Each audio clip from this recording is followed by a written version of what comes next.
जय सत्यम सिद्धानंद गुरुजी। जय सत्यम सिद्धानंद आशीर्वाद। आर्य समाज के संस्थापक महर्षि दयानंद सरस्वती जी के बारे में बहुत सारे प्रश्न आते हैं भक्तों के कि उनके विषय में विस्तार से बताइए कि वो एक हठ योगी थे, वो किस स्तर के योगी थे महर्षि, तो उनके बारे में बताएं। हाँ, इस विषय पे वैसे 12 फरवरी को उनका जन्म हुआ, ये विषय है उनकी जयंती। लेकिन असल में एक बार बहुत पुरानी कथा से मैं बताता हूँ कि अक्सर क्या होता है कि बार बार हम आर्य समाजी, हम इसे ना मानते, ऐसा लगे कि हम जैसे शूद्र हो और ये ब्राह्मण हो। इस तरीके से मेरे साथ एक घटना घटी, बहुत पुरानी बात है। एक बार मैं बड़ौत गया और बड़ौत की तरफ इधर आर्य समाज का थोड़ा प्रभाव ज़्यादा है, तो पुराने वो थे, तो हमारे एक मतलब परिचित थे जो मुझे लिवा ले गए। पुरानी ये सन 92-93 के आसपास की बात है। चले गए, वो डॉक्टर थे, तो वो उनके आगे लगाता था आर्य, तो आर्य लगाते थे वो अपने आगे। तो उसी विषय पे उनके आ जाकर उन्होंने इंट्रोडक्शन करवाया मेरा कि ये ज्योतिष और ये सब योग विद्या को जानते हैं, ऐसे करके। तो प्रणाम वगैरह हुआ, तो बोले थे कि हम तो ज्योतिष और इन सब कुछ चीज़ों को मानते नहीं, हम तो आर्य समाज।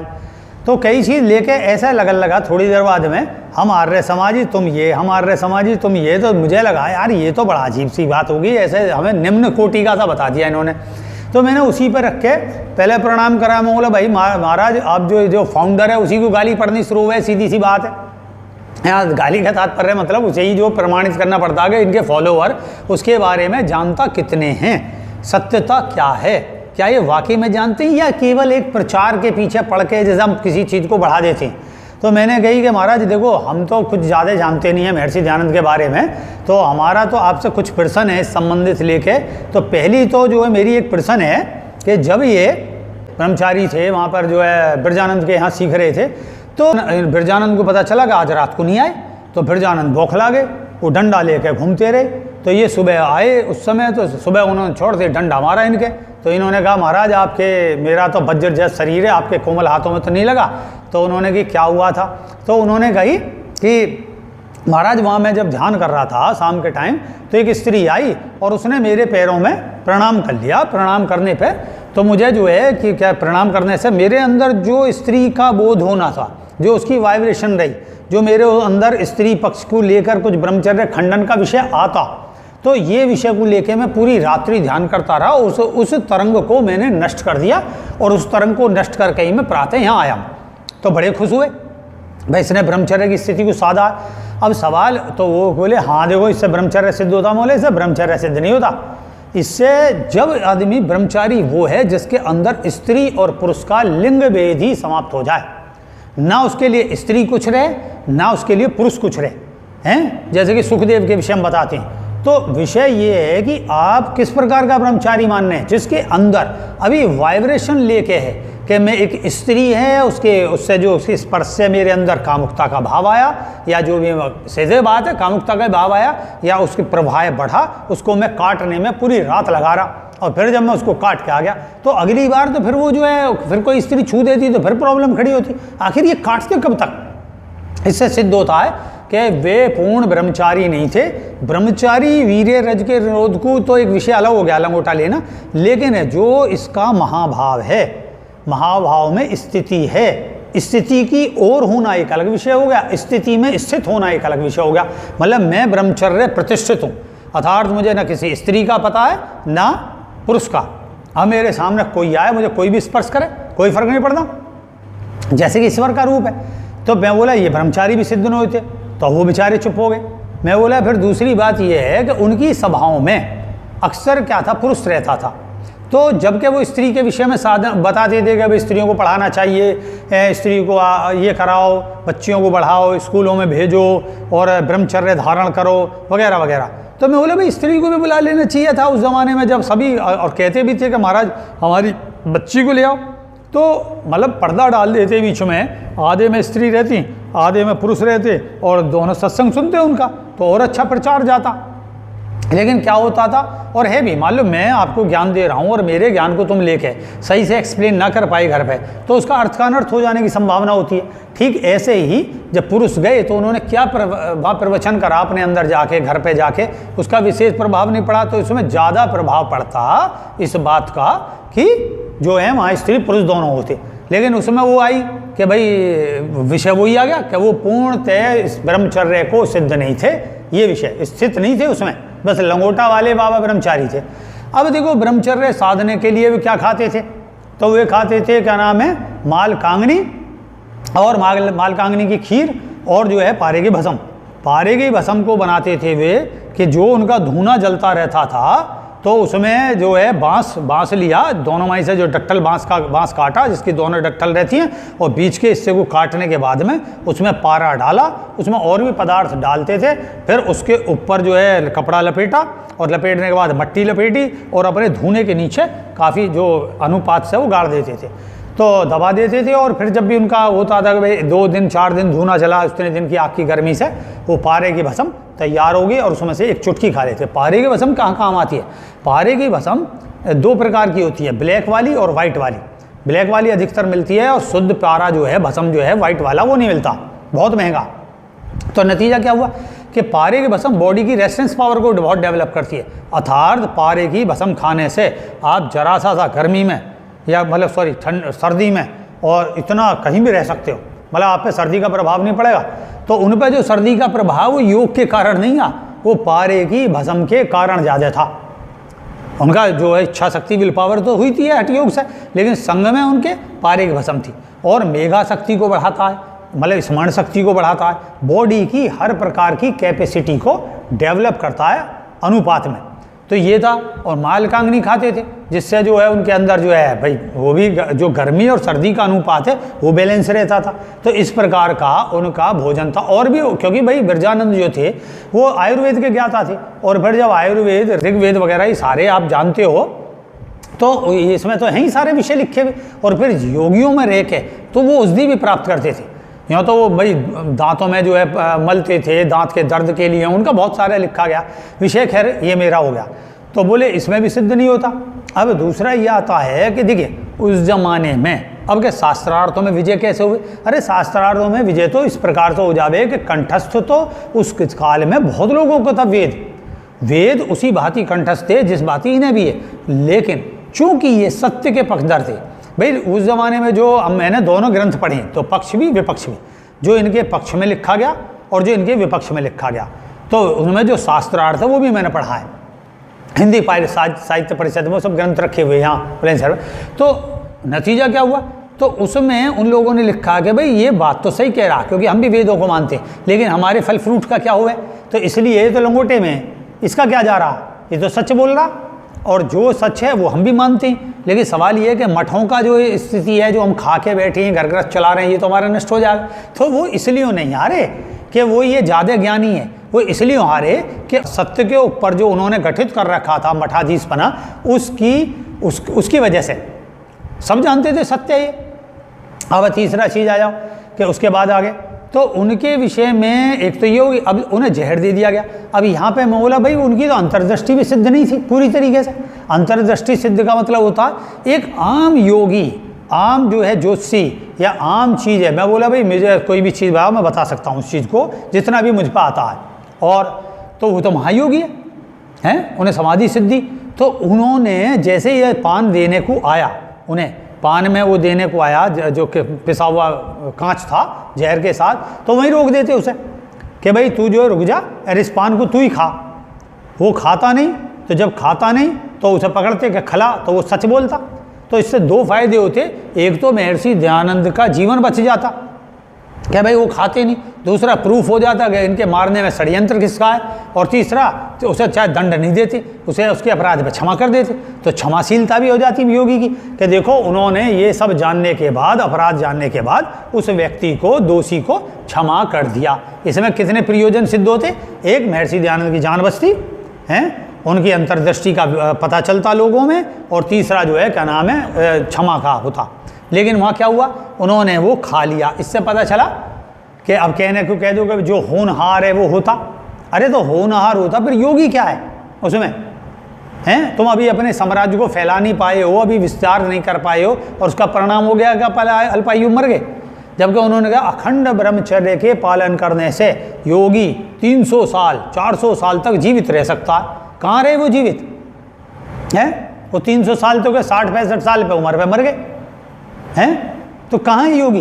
अब आता चलो, अब योगी जो है जब पदार्थ को रूपांतरित करने की कला जानता है, स्थूल से सूक्ष्म, सूक्ष्म से मतलब और कारण शरीर को जानता है, और वे योगी भी है, तो योगी होने पर पदार्थ का रूपांतरण कर सके। जैसे पारे की भस्म है, पारा वैसे खा लो तो आपके शरीर में फट जाएगा, नुकसान देगा, और उसके जो है उसका संस्कार करने पर उसकी औषधि बन जाती है, और जैसे विष है उसकी भी औषधि बन जाती है। वैसे ही योगी चाहता तो जो उन्हें खिलाया गया पारा जो या उन्हें कांच या विष उसे खा जाते, और खाने के बाद अंदर जाते ही उसे ऊर्जा में बदलने के उपरांत में उसे विष को बदल देते अमृत में, और आराम से टकाल लेते, और एकदम आश्चर्यचकित हो जाता। दो फायदे होते, एक तो लोगों को पता चलती कितने महान योगी हैं, जहर का भी इन पर कोई असर नहीं पड़ा।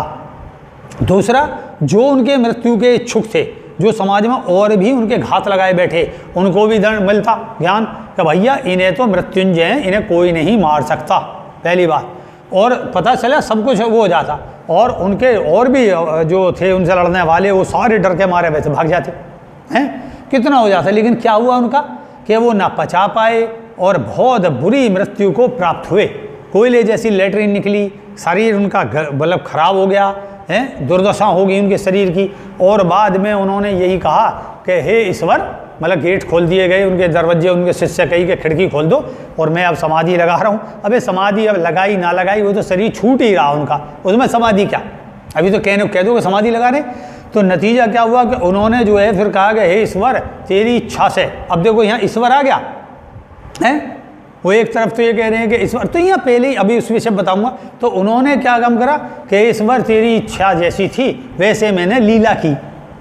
मतलब तो ईश्वर क्या चाहता था कि वेदों का प्रसार, फिर वेदों के प्रसार करने के बाद में उसे मार देना, और इस मार देने से सिद्ध क्या हुआ, ईश्वर को, ईश्वर का प्रयोजन क्या सिद्ध हुआ, ना तो वेद कोई खास फैले चारों तरफ, ना पूरी तरीके से कोई धर्म विस्तार हुआ। इसके बाद ये मार दिए गए, इसके बाद इनके श्रद्धानंद को गोली मार दी गई, आखिर आर्य समाज का पतन हो गया। आर्य समाज की स्थिति की जगह आज क्या है, उनके मठ खड़े हुए हैं और उनमें बड़े बड़े अधिकारी बैठे हुए हैं। उनके जो डीएवी स्कूल हैं उनमें महर्षि दयानंद का केवल फोटो है, वहाँ ना कोई यज्ञ होता, ना अनुष्ठान होता, ना कोई चीज़, कुछ नहीं होता, कोई वैदिक विद्या नहीं सिखाई जाती। क्या हुआ इसका आर्य समाज का, तो इससे पता चलता है ये सब कुछ चीज़ सिद्ध नहीं होता। अब आता है इनका ज्ञान, इन्होंने लिखा सत्यार्थ प्रकाश। सत्यार्थ प्रकाश का मूल सिद्धांत क्या है, उनका है एक ईश्वर है, इनकी वे है ओंकार, और ओंकार के बाद गायत्री, गायत्री का और बाकी तो वैदिक मंत्र है। तो अब ये देखो, और एक प्राणायाम है जो बहिर्प्राणायाम और आंतरिक प्राणायाम, बाहर की ओर रोको और फिर अंतर की ओर रोको से, ये इनका बहिर्कुंभक और अंतरकुंभक ये विषय। अब उसमें जब तुम देखोगे कि तीन विषय पे इन्होंने कहा कि ईश्वर, माया और जीव। ईश्वर अखंड है और माया और जीव परस्पर जो है संयुक्त होकर एक दूसरे को सुख दुख की अनुभूति होती रहती है, मतलब जीव को माया के साथ संयुक्त होकर जीव की अनुभूति। अब यहाँ खंडन है कि जब अखंड है, अखंड का तात्पर्य क्या हुआ, अखंड का तात्पर्य है कोई भी उसके अंदर एंट्री नहीं कर सकता, अर्थात कुछ नहीं उसके अंदर रहेगा। तो फिर ये माया और जीव कहाँ से आ गए, और ये अनादि है, कहा गया ईश्वर भी अनादि है, जीव भी अनादि है और माया भी अनादि है। जब जीव माया अनादि है तो इनका पिता कौन है, यहाँ पे क्वेश्चन वाचक चिन्ह, कोई पता नहीं कौन है इनका। और जीव कभी भी ईश्वर नहीं हो सकता। तो फिर क्या है कि ईश्वर की अनुभूति करनी, जब ईश्वर हो ही नहीं सकता तो ईश्वर की कल्पना ही करके क्या करेंगे हैं। और इसमें भी जो वैदिक अर्थ है ओम भूर्भुवस्सु है, तो उसमें क्या है, उसमें एक निराकार सुख स्वरूपी दुख विनाशक, इनका जो अर्थ है हे सुख स्वरूपी दुख विनाशक परमात्मा, मुझे अज्ञान से ज्ञान की ओर ले चल, प्रकाश से अंधकार से प्रकाश की ओर ले चल, उसका सादा सा अर्थ है। उसका क्या मीनिंग हुआ भाई, उसमें क्या, एक द्वैतवाद, अद्वैत नहीं है यहाँ, अद्वैत सिद्ध हो गया, इसमें खुद ही द्वैतवाद सिद्ध हो गया, अर्थात एक परमेश्वर है एक जीव है, जीव कभी परमेश्वर नहीं हो सकता। तो फिर साधना करके क्या फायदा है। और माया को क्या पड़ी जीव से लड़ने की, और जीव को क्या पड़ी माया से लड़ने की, और माया और जीव लड़ क्यों रहे हैं, ये और है। ये जो इलेक्ट्रॉन न्यूट्रॉन प्रोटॉन स्त्री पुरुष बीज का अर्थ कर दिया गया सत्यानाश, उसमें कर दिया गया एक परमात्मा, बीज तो बना दिया परमात्मा, और स्त्री पुरुष बन दिए माया और जीव, क्योंकि स्त्री में परिवर्तन होता है उसे नाम दे दिया माया का, और जीव दे दिया मनुष्य। तो इस विषय भी मैंने 87वीं जो ग्रंथ है उसमें सही सटीक तरीके से ये सब लिखा है कि ऐसा कुछ नहीं है, समझे। तो ये विषय इसमें लेके तो देखिए कहाँ है दयानंद का चरित्र। अब इसमें खुद देखो कि एक प्रचारक हैं, वैदिक प्रचारक हैं, बहुत अच्छे संत हुए, उन्होंने समाज में बहुत अच्छे जन कल्याण कार्य करे, स्त्रियों को उत्थान वगैरह के कार्य करे, ये मैं मानता हूँ। लेकिन इतने उच्च कोटि के योगी, ये विषय नहीं है। अंतर्दृष्टि बिल्कुल नहीं सिद्ध होती।